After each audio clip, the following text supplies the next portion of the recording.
Vis-tu du désespoir actuellement? Vois-tu tout en noir? Veux-tu guérir ou déguerpir? La plupart des gens qui veulent en finir ne voient aucune solution à leurs problèmes. Je te parle aujourd'hui pour te dire une chose essentielle. Tant que tu respires, il y a de l'espoir. Peu importe le chaos qui existe dans ta vie, il y a des moyens pour te relever et avancer. Dans cet épisode, je te partage l'histoire de Benoît, je te parle d'espoir et je te donne des outils pour reprendre le contrôle et retrouver un sens à ta vie. Merci de passer quelques minutes de ton temps avec moi aujourd'hui. Je suis Marie-Josée Saint-Laurent, créatrice de bonheur et de positif. Ma passion, c'est la création. Que ce soit en écriture, en édition, en conférence, en animation d'événements ou à titre de maître de cérémonie en tout genre, mon objectif, partager mes dons, mes talents, mes compétences pour améliorer ta vie positivement. En assistant à mon podcast, je te fais sauver du temps. Je t'aide à trouver ta voie et à réaliser tes rêves. Tu n'as qu'une vie à vivre. Autant vivre la bonne et la vivre pleinement. Jadis la guerre autrefois, dans le temps que j'étais encore notaire, un matin de printemps, Benoît entre dans mon bureau avec un air vraiment égaré, désemparé. Il pleure, écoute. Et là, je le regarde avec des points d'interrogation, puis il me dit « Hey, ça fait une demi-heure que je fais la main dans le char, puis je vois ton nom sur la vitrine, puis il y a une petite voix qui me dit qu'il faut que je vienne te voir. » Fait que moi, je fais pas ni un ni deux, puis je dis « Viens-t'en dans mon bureau, on va jaser. » Benoît, c'est un gars que je connais depuis le secondaire. C'est un grand gars, là, tu sais, un colosse, les cheveux noirs, les yeux bruns. Il me fait penser à un cheval de trait, très robuste, qui a peur de rien. C'est un travaillant. C'est un gars qui a été élevé sur une ferme, on va se le dire.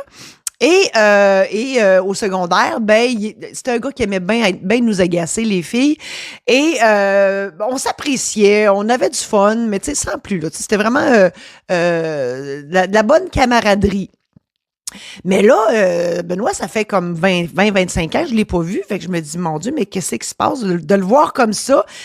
Parce que dans le temps, il était toujours de bonne humeur, de ce que je me rappelais de lui. Et là, de le voir dans un pareil état, je me suis dit, mon Dieu, mais qu'est-ce qui se passe?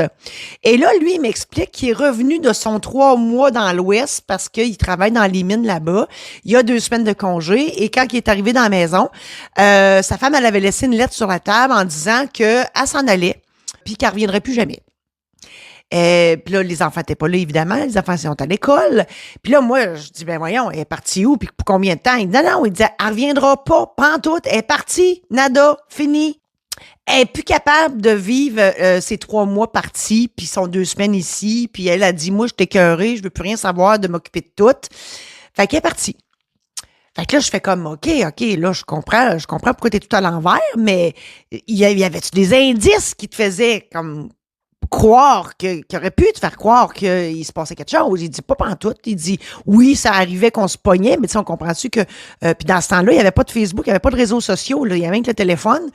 Fait que je sais pas à quelle fréquence il se parlait, mais ça arrivait, oui, de temps en temps qu'on se pognait comme tout couple, là, mais de là à crisser tout là, il dit, je m'attendais pas à ça pantoute, mais là, il dit, comment ils vont faire, là? Il dit, qui va s'occuper des enfants? Il dit, moi, j'ai 2 semaines, puis je repars, là, pour 3 mois, là. Qui va s'occuper des enfants? Ça prend quelqu'un pour les emmener en ville pour leurs activités. Ils feront sûrement pas 50 kilomètres à marche aller-retour pour leurs cours de musique, de basket, etc. Puis à ma connaissance, si ma mémoire est bonne, il y avait comme 3 ou 4 enfants. Fait que là, il me dit, ben sérieux, il dit, puis je pense que je vais m'en aller au ciel, ça va régler tous mes problèmes. Il dit, jamais je croirais qu'elle s'occupera pas des enfants une fois que je vais être partie. Hey, là, moi, j'étais comme, quoi? Hey, moi, c'est la première fois de ma vie, parce que ça, c'est à mes tout débuts comme notaire. Là, je me disais, mon Dieu, comment, qu'est-ce qu'il faut que je dise? Comment rattraper ça? Et là, j'ai un éclair de génie. Je dis, non, Benoît, tu peux pas faire ça. Voyons, tes enfants, ils ont besoin de toi. T'es le père. Puis là, je dis, écoute, la mère est déjà partie, là. Fait il reste juste toi. Tu peux pas t'en aller de même.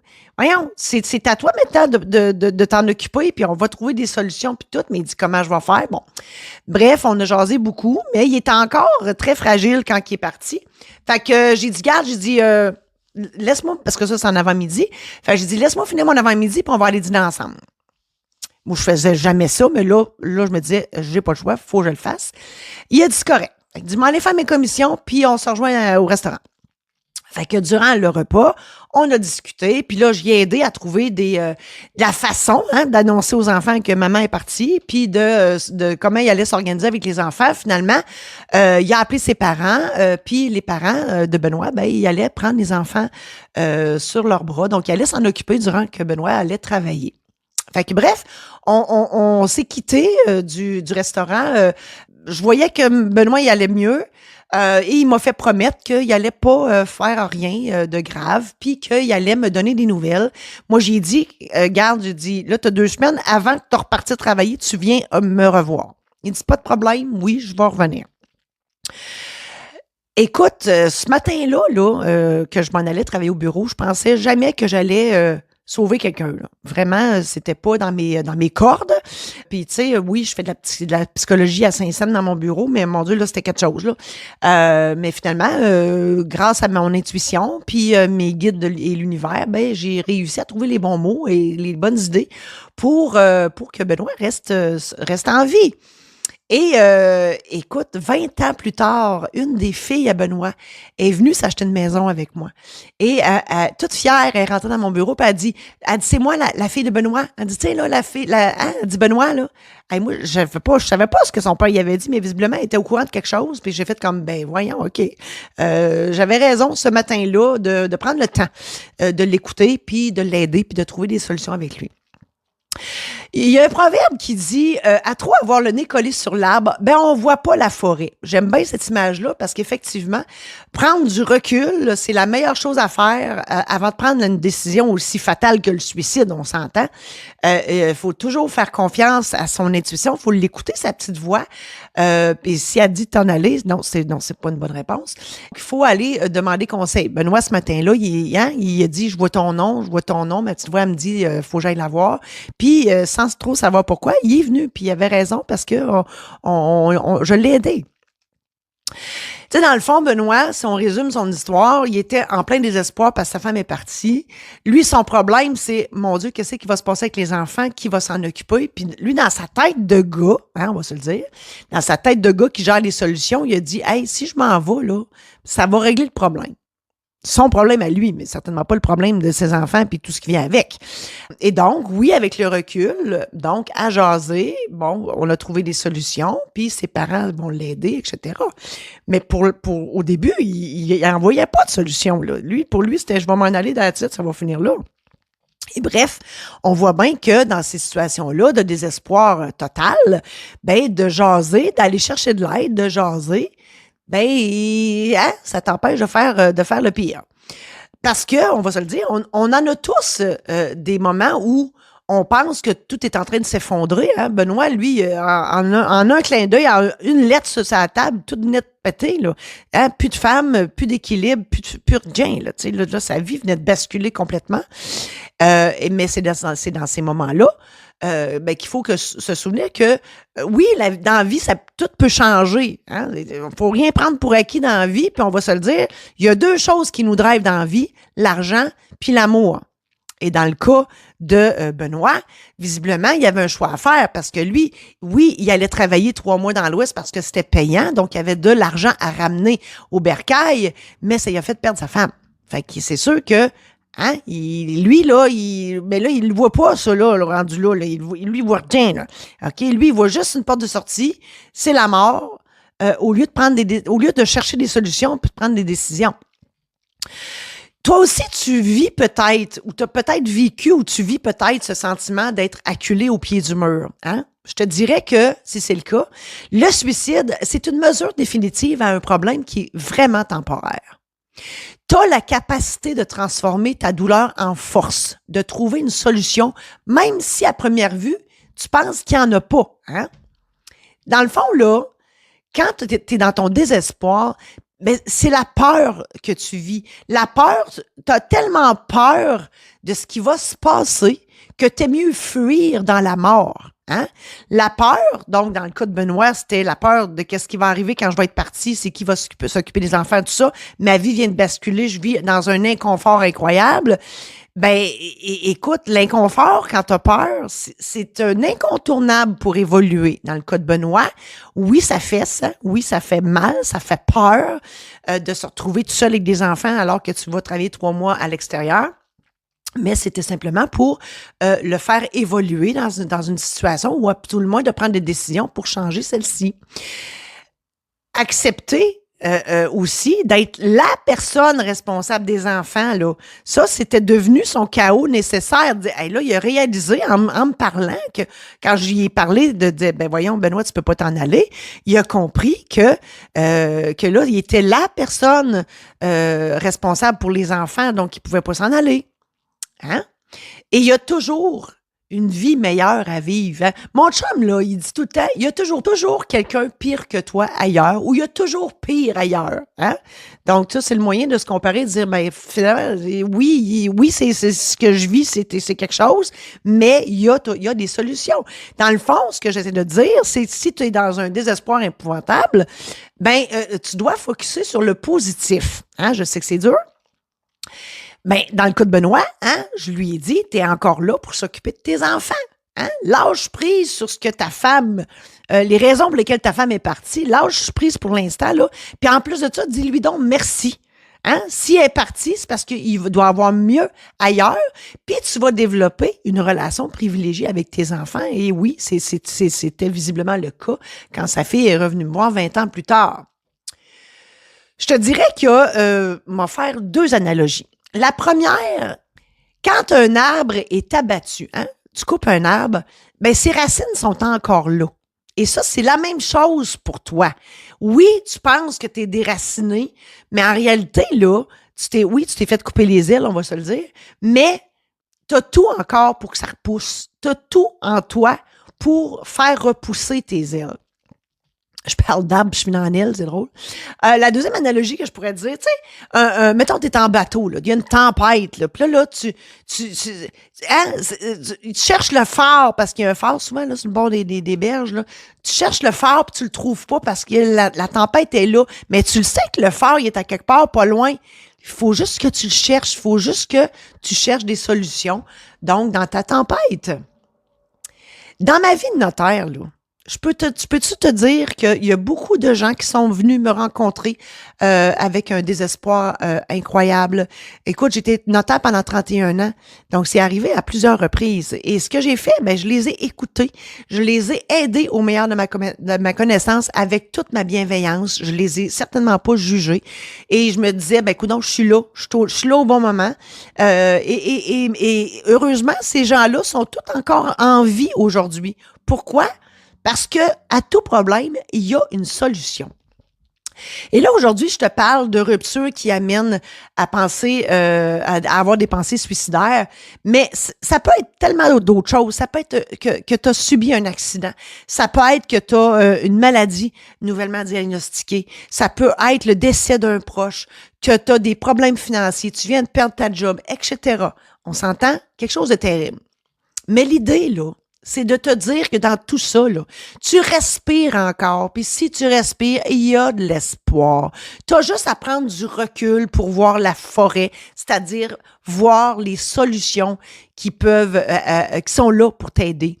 Ta force, ça réside dans ta persévérance.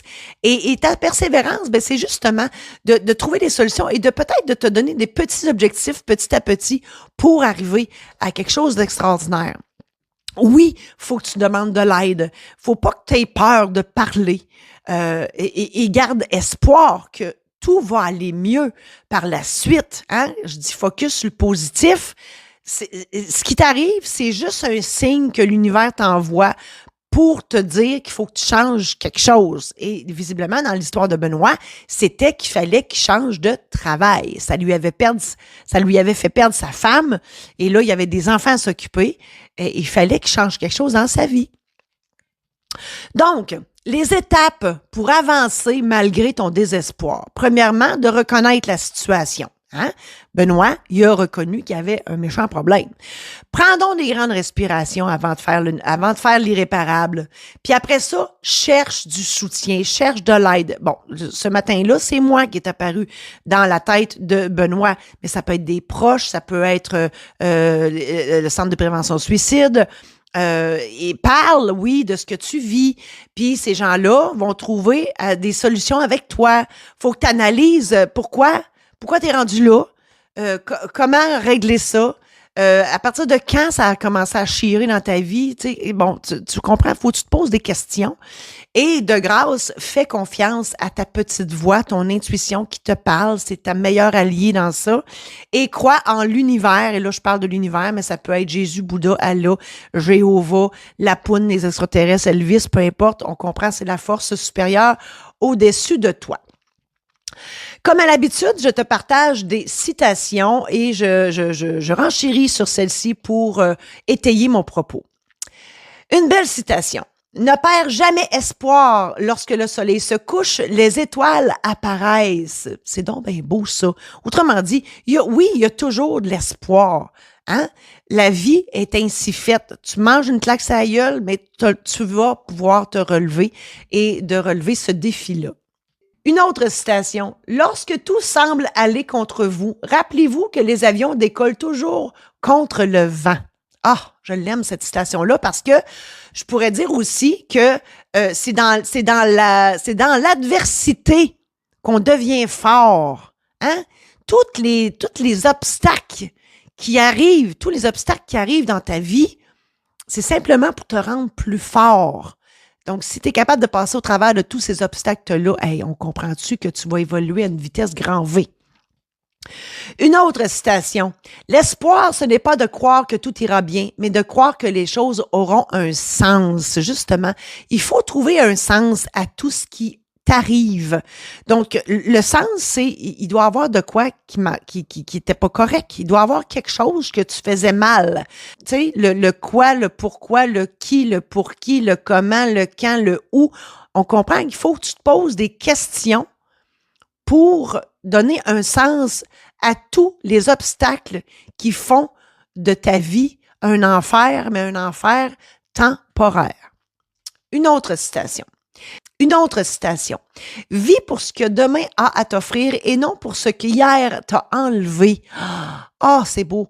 En fait, oui, parce que, comme le titre de cet épisode-là, tant que tu respires, il y a de l'espoir. Donc, ça ne te donne rien de regarder en arrière, sauf pour corriger les choses, OK? Donc, et ça sert à rien de t'apitoyer sur ton sort. C'est fait, OK? Mais demain est encore là et de regarder en avant, c'est ça qu'il faut faire quand on a du désespoir. Il y a toujours une solution à trouver. Une autre citation. L'espoir, c'est d'être capable de voir la lumière malgré l'obscurité. Et voilà, je trouve que c'est très bien résumé parce qu'il y a toujours une solution à tout. Il suffit de la trouver. Donc, oui, ça prend parfois de l'aide pour allumer la lumière, la lampe de poche, je pourrais dire. Tu sais, on dit souvent qu'il y a de la lumière au bout du tunnel. Oui. Il faut juste trouver les ressources pour t'aider à rallumer cette lumière dans ta vie. Une autre citation. Quand on commence à agir, l'espoir est partout. Alors, au lieu d'attendre l'espoir, cherchez l'action. Et c'est seulement à ce moment que l'espoir sera là. Ben justement, si t'arrive quelque chose de plate, oui, tu peux broyer, là, on s'entend, ça fait du bien, mais reste pas assis sur ton divan à ruminer et à rien faire. Non, mets-toi en action. Va chercher de l'aide. Jase de ton affaire. Tu comprends? Faut que tu te mettes en action et c'est là que l'espoir, petit à petit, va revenir.